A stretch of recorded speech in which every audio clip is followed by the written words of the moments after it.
In this movie, I'd like to talk about adding characters to your e-learning projects. First, let's talk about why you might want to consider using characters.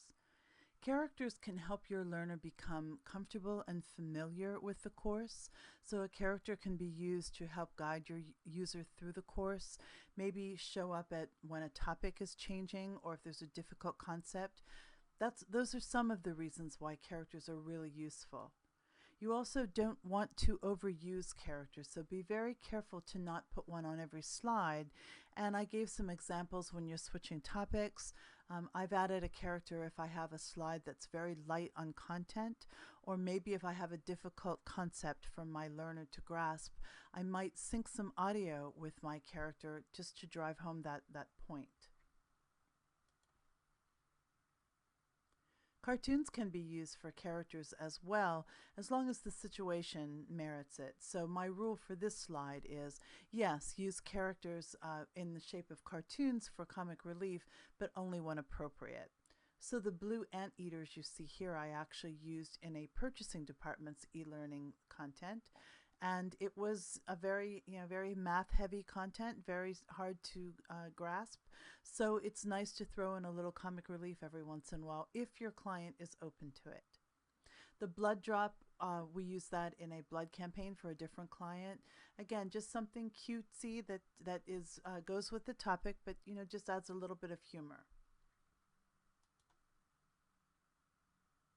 These are other ones I've used in projects. The one on the left I've used in a large California utility campaign. And the one on the right is for some human resources training that I did. Again, she's in office attire that the people taking the training will be comfortable used to seeing. The same with the utility worker. It was for utility workers who were taking the course. So again, it's content and clothing that's familiar to them. So it makes them feel a little bit more at ease. And here are some final tips for adding characters. You can use just simple icons to drive your content as well. So even just simple stick figures like this can be used. And again, you could sync audio with them if you want, use some text captions. Stick figures in different poses can also be useful. So if you're not an artist or you don't have a large budget, you can create some little stick figures and just make them doing different poses, maybe pointing at something, holding a sign. Just simple little things like that can also be used as characters. Flat design is all the rage. It certainly is for me. I love to design in flat design.